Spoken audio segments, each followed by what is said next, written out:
이튿날 바다 건너편에 서 있던 무리가 배 한 척 외에 다른 배가 거기에 없는 것과 또 어제 예수께서 제자들과 함께 그 배에 오르지 아니하시고 제자들만 가는 것을 보았더니, 그러나 디베랴에서 배들이 주께서 축사하신 후 여럿이 떡 먹던 그곳에 가까이 왔더라.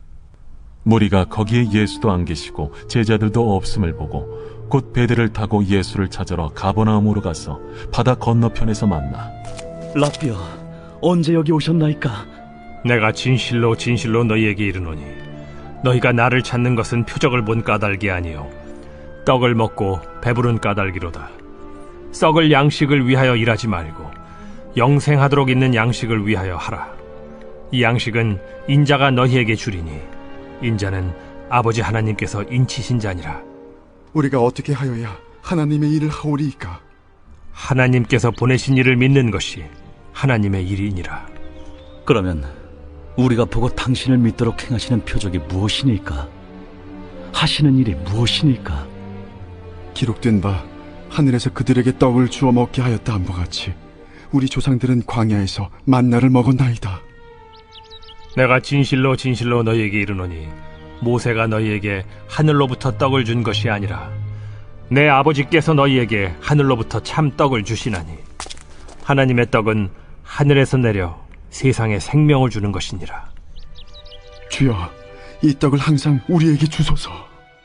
나는 생명의 떡이니 내게 오는 자는 결코 줄이지 아니할 터이요 나를 믿는 자는 영원히 목마르지 아니하리라. 그러나 내가 너희에게 이르기를 너희는 나를 보고도 믿지 아니하는도다 하였느니라. 아버지께서 내게 주시는 자는 다 내게로 올 것이요 내게 오는 자는 내가 결코 내쫓지 아니하리라. 내가 하늘에서 내려온 것은 내 뜻을 행하려 함이 아니요 나를 보내신 이의 뜻을 행하려 함이니라. 나를 보내신 이의 뜻은 내게 주신 자 중에 내가 하나도 잃어버리지 아니하고 마지막 날에 다시 살리는 이것이니라. 내 아버지의 뜻은 아들을 보고 믿는 자마다 영생을 얻는 이것이니 마지막 날에 내가 이를 다시 살리리라. 자기가 하늘에서 내려온 떡이라 하심으로 유대인들이 예수에 대하여 수군거려 이르되, 이는 요셉의 아들 예수가 아니냐?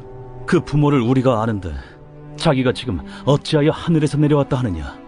예수께서 우리가 이 땅을 살아가는 동안 먹거리, 일용할 양식에 대해서 걱정과 고민 없이 살아갈 수 있다면 얼마나 행복한 세상이 되겠습니까? 오늘 성경이 우리에게 말씀하고 있는 것, 그 영적인 가치를 우리가 말씀에서 잘 들여다보면 분명 일상의 먹고 마시는 문제에 대한 주님의 책임져 주심, 공급하심에 대한 약속의 말씀들도 많이 기록되어져 있다는 것을 어렵지 않게 발견할 수 있습니다. 그러나 우리가 그와 같은 하나님께서 믿음의 백성들에게 주시는 그런 공급하심과 채워주심과 결핍의 문제를 해결해 주시는 은혜 안에서의 삶을 살게 하시는 것은 결국 그 모든 것들을 우리에게 공급하심을 통해서 우리를 어떤 삶을 살게 하시기 위한 목적이 있다는 것입니까? 단지 시장길을 해결하거나 배고픔을 해결하는 데 그치는 것이 아니라 이와 같은 주님의 돌봄 속에서 우리가 믿음으로의 삶을 살아갈 수 있도록 이것을 우리에게 허락하신다라고 하는 사실을 우리는 분명히 발견할 수 있고 또 알아야 합니다. 하나님께서는 구약의 이스라엘 백성들에게 출애굽의 은혜를 허락하셨습니다. 종살이 했던 그들의 힘겨운 삶을 하나님께서 직접 끝내시고 그들로 하여금 하나님 나라의 군대가 되어서 광야를 행진하는 믿음의 사람들이 되게 하셨습니다. 하나님께서 그 믿음의 여정을 계획하셨고 주도하셨고 인도하시는 동안에 하나님께서 그들의 삶에 필요한 모든 일상의 것들을 공급하셨다는 것을 우리는 잘 알고 있죠. 만나와 메추라기로 먹이셨고 반석에서 물을 내어 그들의 목마름을 해갈케 하셨습니다. 의복이 해하지 않게 하셨고 신발이 닳지 않도록 주님 돌보셨습니다. 수많은 대적들과의 전쟁에서 승리할 수 있도록 하나님의 권능을 나타내기도 하셨습니다. 그들로 하여금 안전하게 광야를 지나갈 수 있도록 불기둥과 구름기둥으로 그들의 삶에 그늘이 되어 주셨고 추위를 피하게 하셨고 그들의 삶의 주변을 보호하셨습니다. 그런데 그와 같은 하나님의 돌봄 속에 살아갔던 이스라엘 백성들이 자기 중심적인 삶을 살게 되었습니다. 하나님의 약속하신 땅에 머물러 살아가는 동안 그들은 하나님의 보호하심과 돌봄, 하나님의 공급하심을 잃어버린 채로 그들의 삶의 수고와 노력의 대가로 먹고 마시는 것에 주목하는 삶을 살게 되었죠. 그와 같은 타락 혹은 그와 같은 죄악된 일생을 살아가는 이스라엘 백성들에게 하나님은 선지자와 예언자들을 보내어서 그들의 삶을 책망하기도 하셨습니다. 특별히 에스겔 33장에 보면 이스라엘 백성들을 책망하는 하나님의 말씀이 선지자 에스겔에게 임하는 말씀의 내용이 있습니다. 이스라엘 백성들의 상태를 에스겔은 어떻게 전달하고 있을까요? 하나님께서 나팔을 불어도 정신을 차리지 않고 있다라고 하는 말씀으로 기록해 두고 있습니다. 에스겔 33장 4절에 기록된 내용입니다. 하나님은 이스라엘 백성들이 선명하게 알아들을 수 있도록 말씀하신다는 겁니다.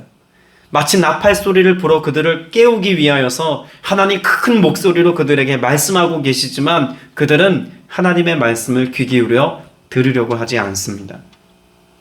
하나님의 말씀이 그렇게 준엄한 하나님의 명령으로 선포되어지지만 하나님의 말씀을 주목하는 것이 아니라 이 땅을 살아가는 일에 내가 조금 더 얻을 수 있는 유익한 것이 있다면 이것을 주목하여 살아가는 일상이 되었다고 탄식하며 하나님께서 에스겔에게 말씀합니다. 에스겔 33장 31절 말씀에 보면 그렇게 하나님의 말씀에 반응하지 않는 이스라엘 백성들의 모습을 이렇게도 기록해 둡니다. 백성이 모이는 것 같이 내게 나아오며 내 백성처럼 내 앞에 앉아서 내 말을 들으나 그대로 행하지 아니하리니 이는 그 입으로는 사랑을 나타내어도 마음으로는 이익을 따름이라. 이 말씀의 의미가 어떤 내용을 담고 있을까요? 새번역 성경으로 읽어드릴 텐데 똑같은 말씀입니다. 마치 호기심 많은 사람들이 무슨 구경거리를 보려 오듯이 너에게 올 것이다. 그러나 그들은 내가 하는 말을 듣기만 할 뿐 그 말에 복종하지는 않을 것이다. 그들이 입으로는 달갑게 여기면서도 마음으로는 자기들의 욕심을 따르기 때문이다 라고 기록합니다. 이스라엘 백성들의 삶이 지금 어떤 상태라는 겁니까? 입술로는 하나님을 경외한다고 말합니다. 입술로는 하나님을 찬양합니다. 예배의 자리에서 하나님의 이름을 높여 그 이름을 부르기도 합니다. 그러나 에스겔을 통하여 하나님께서 말씀하시는 음성을 듣고도 선지자 에스겔 앞에 사람들이 그렇게 많이 모여들기는 하지만 귀로 달게 듣기는 하지만 입술로 그것을 말하기는 하지만 뭐 하지 않는다는 겁니까? 자신의 욕심을 따르는 그 마음이 부패했다는 것을 인정하지 않을 뿐만 아니라 자신의 유익된 일이라면 기꺼이 하나님의 말씀으로부터 벗어난 삶을 선택하기를 주저하지 않을 것이라는 겁니다. 히브리어를 직역한 성경을 보면 더 사실적으로 이야기합니다. 그들이 입에는 열정이 있어도 불의한 이익을 따라 행하여 걷기만 할 뿐이다 라고 번역합니다. 여러분, 이 말씀이 당시 이스라엘 백성들의 상태이기만 하겠습니까? 에스겔 33장 맨 마지막 절에 보면 그 말이 응하리니 응할 때에는 그들이 한 선지자가 자기 가운데 있었음을 알리라 라고 예언합니다. 여러분, 이것이 응하여진 때가 언제일까요? 예수 그리스도께서 이 땅 가운데 오셔서 지금 그들 앞에서 하나님의 말씀을 선포하고 권능과 기적의 역사를 표징을 보이는 때가 바로 에스겔 선지자가 말씀했던 예언했던 그것이 응하여진 때라는 것입니다. 그러면 그렇게 하나님의 말씀이 예수 그리스도를 통하여 실제적으로 선포되어지고 표징으로 드러나고 있지만 그들의 삶이 에스겔 선지자가 탄식했던 것처럼 자신의 이익 앞에서는 반응하지만 입술로는 하나님을 경외하고 예수님을 믿는다고 고백하지만 실제 그들의 삶은 예수 그리스도를 나의 주로 고백하며 예수 그리스도를 하나님의 아들이신 메시아로 인정하며 살아가는 일에 온전치 못하다라고 하는 것으로 볼 수 있다는 것입니다. 이 말씀이 오늘을 사는 저와 여러분의 삶의 모습과 무관하지 않습니다. 그 어느 시대보다 예수님에 대한 수많은 설명문이 가득한 세대입니다. 매일같이 쏟아져 나오는 새로운 신간 서적들만 보더라도 기독교 서적에서 출간되어지는 그 책들의 무수한 말들은 혹은 영상으로 쏟아져 나오는 수많은 말들은 예수 그리스도에 관한 복음의 메시지를 듣게 하기에 충분한 그런 시대라고 말할 수 있을 겁니다. 그러나 그 무수히 쏟아지는 하나님의 말씀을 책으로도 보고 또 영상으로도 보고 또 기록된 하나님의 말씀인 성경을 읽고 묵상하지만 실제 우리의 삶의 모습은 어디를 향하고 있다는 것입니까? 그 모든 것이 지향하고 있는 예수 그리스도를 바라보는 삶, 예수 그리스도를 따라가는 믿음의 삶을 선택적으로 살아가는 것이 아니라 불의한 것이라 할지라도 나의 이익을 이루는 일이라면 기꺼이 이를 따라가고자 하는 인간의 욕심이 우리의 생각과 마음을 주관하고 있는 세대를 우리가 살고 있다고 말하지 않겠습니까? 이어지는 에스겔 말씀에 보면 입으로 그렇게 달게 여긴다라고 하는, 입에 열정이 있다라고 하는 이 번역에 대해서 이렇게 이어서 설명합니다. 아름다운 목소리와 좋은 연주로 열정적인 노래를 하는 가수처럼 여길 것이다. 그러나 그들은 결코 그와 같이 살지는 않을 것이다 라고도 말합니다. 무대에 선 가수가 화려한 조명 아래서 마치 그것이 아름다운 노랫소리처럼 우리에게 하나님의 말씀이 귀에 들린다 할지라도 그 가수가 실제로 그런 노래처럼 살 수 있는지는 누구도 장담할 수 없는 것 아니겠습니까? 성도들의 삶이 그렇다는 겁니다. 복음에 관하여 말하기를 좋아하지만 그들의 삶이 과연 복음인가? 라고 하는 것을 장담할 수 없는 때가 온다고도 말하여 기록해두고 있는 것이죠.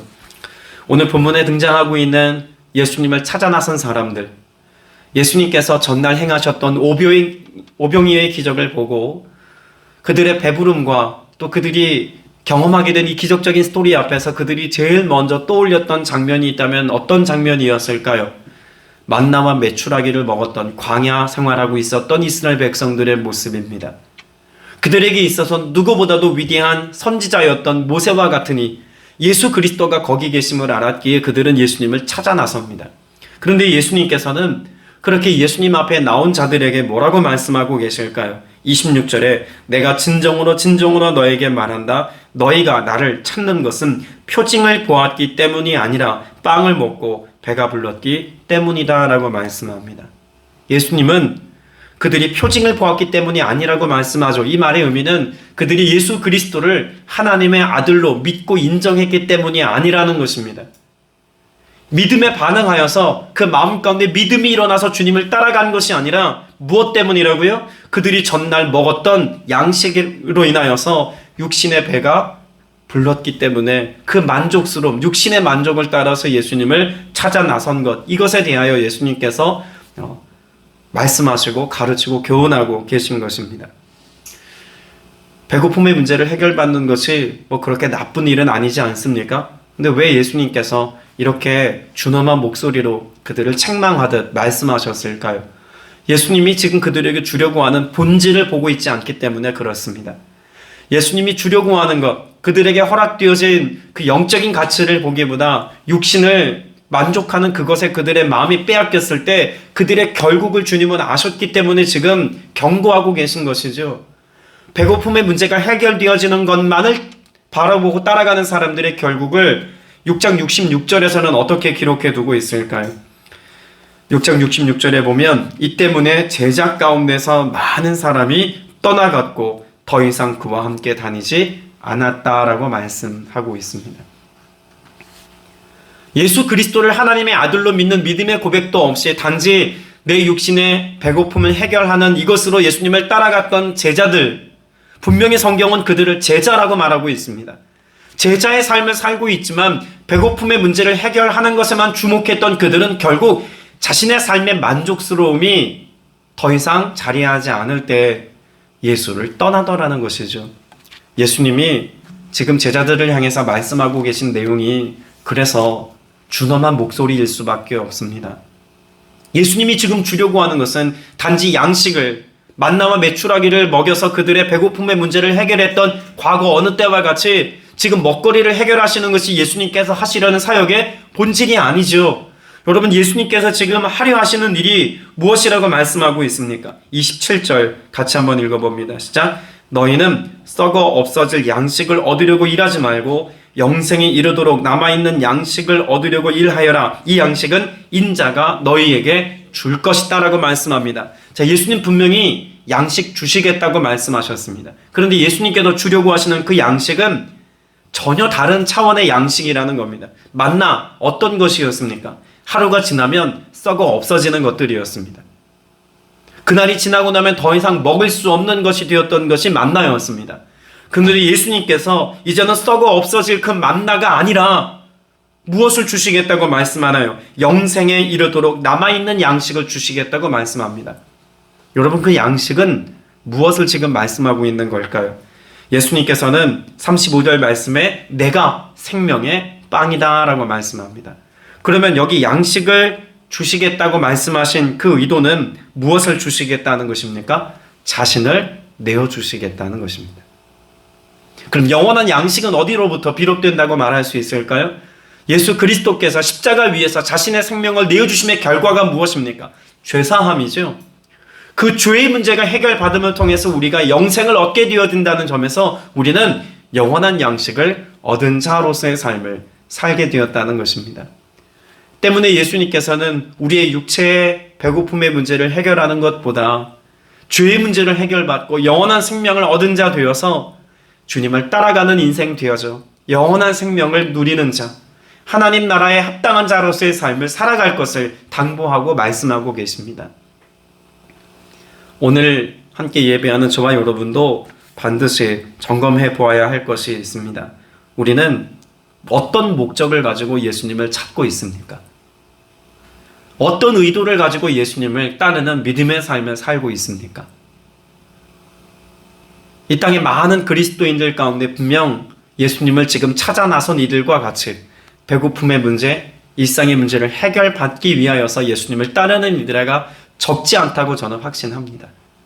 그것이 시작일 수는 있습니다. 그러나 그것이 우리가 영원히 지향해야 될 목적이 아니라는 것을 알아야 합니다.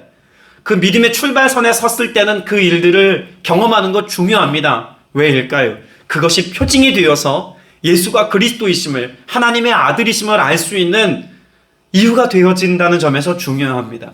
그러나 그와 같은 표징을 통해서 예수가 그리스도이심을 믿고 알게 되었을 때 우리가 선택해야 될 삶의 모습은 때로 고난이어도, 때로는 배고픔이어도, 때로는 결핍이어도 주를 위한 삶을 살아가는 동안 겪게 되는 그 모든 일들이 아무것도 아닌 일처럼 여겨질 수 있는 온전한 믿음의 반석에 서는 것이 주님이 우리를 통해서 이루기를 원하시는 일임을 우리는 반드시 알아야 합니다.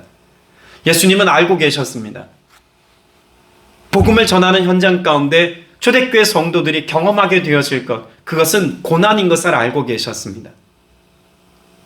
어떤 이들은 죽음과 직면하여서 실제로 목숨을 빼앗기는 일도 있을 것이고, 가족들이 목숨을 잃는 것도 곁에서 지켜보게 될 것이고, 가난하게 될 것과 믿음의 가치를 따라 살아가는 것 때문에 그들이 겪지 않아도 될 어려움과 직면하게 된다는 것을 예수님은 알고 계셨습니다.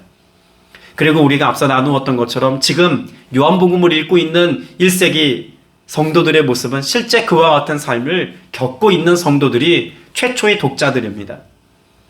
예수님께서 지금 주려고 하시는 이 말씀 앞에서 이들이 사도 요한을 통해서 듣게 되는 메시지는 어떤 메시지였을까요? 우리가 이 땅 가운데서 얻으려고 하는 것을 얻지 못한다 할지라도 예수 그리스도를 통하여 영원한 생명을 얻었으니 우리는 이것으로 만족할 수 있고 기뻐할 수 있고 소망의 사람이다라고 찬미하고 예배하는 자리에 여전히 있어야 한다는 것을 사도 요한은 염두에 두고 있는 건 아니겠습니까? 오늘 여러분에게 예수 그리스도는 과연 생명이신지, 예수 그리스도는 내 삶의 유일한 소망이신지 오늘 여러분의 삶을 점검해 보시고 그렇게 주님과 함께하는 것으로 인생에서 참 만족을 누릴 수 있는 여러분 되시길 축복합니다. 이 믿음의 삶을 살아갈 때 결국 우리는 하나님의 일을 하는 부르심에 합당한 삶을 살아가는 성도의 삶을 산다고 말할 수 있을 것입니다.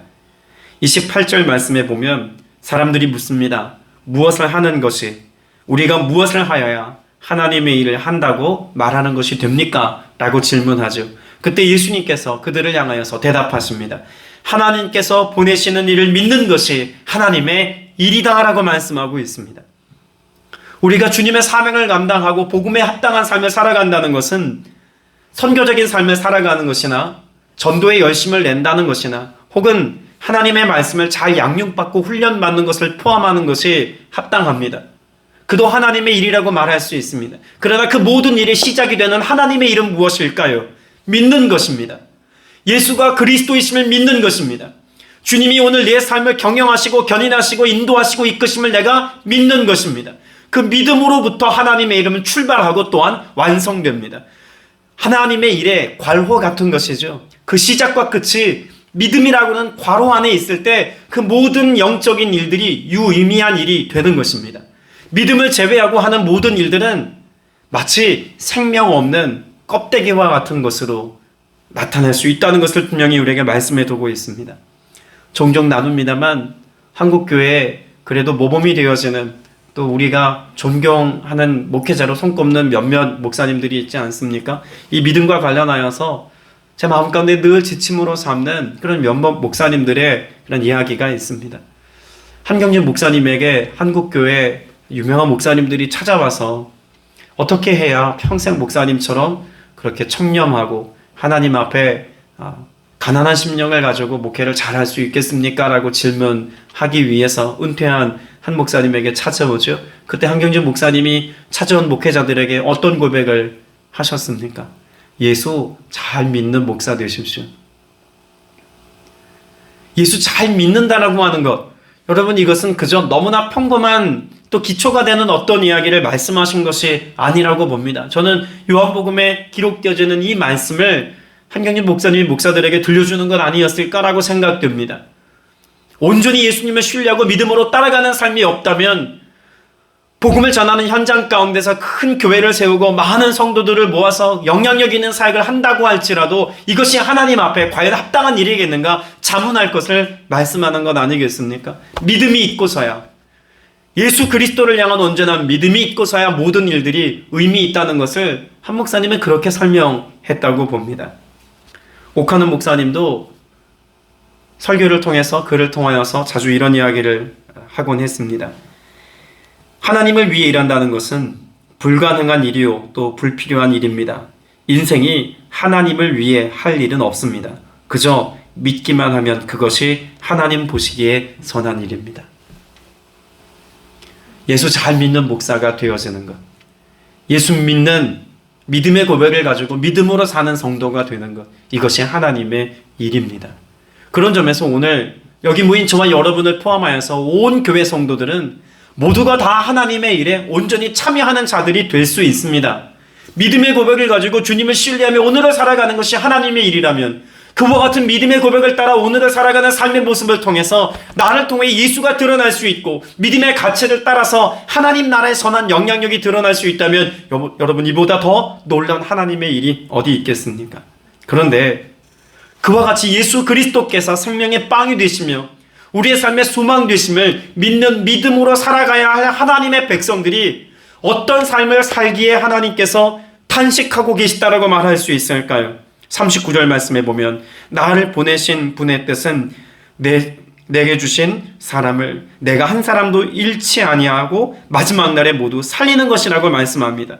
그런 살리기 위하여 주님이 오셨는데 35절 말씀에 보면 36절 말씀에 보면 그들의 삶을 어떻게 기록해 두고 있을까요? 너희는 나를 보고도 믿지 않는다라고 말하고 있습니다. 예수님께서 무엇을 보이셨습니까? 예수님께서는 오병이어의 기적과도 같은 수많은 표징들을 보이셨습니다. 그 표징은 예수님이 곧 하나님이시다, 예수님이 곧 메시아시다라고 하는 사실을 드러내기에 충분한 표징들이었습니다. 그것을 눈으로 목격한 사람들이 예수님 시대에 많은 예수님을 따라갔던 제자들의 모습입니다. 그러나 그들이 보고 그들이 감동하고 그들이 느꼈던 것은 예수 그리스도를 향한 믿음의 고백으로서의 감동이 아니었습니다. 배고픔의 문제가 해결되는 것으로서의 기쁨에 불과했다는 것이죠. 오늘 저와 여러분 모두가 믿음의 고백을 가지고 사는 오늘, 정말 주님을 향한 믿음의 고백을 가지고 사는지 오늘을 점검하셔서 하나님의 뜻을 온전히 준행하는 일에 헌신될 수 있기를 축복합니다. 최근 선교사님들에 관한 영상을 저희 선교팀에서 계속 올려주어서 의미 있게 그 영상들을 보고 있습니다. 그 중에 한 선교사님이 선교에 관하여 말씀하면서 이런 고백을 하시는 것이 큰 울림이 되었습니다. 선교하는 것은 곧 고난을 선택하는 것입니다. 선택적 고난에 관하여 말합니다.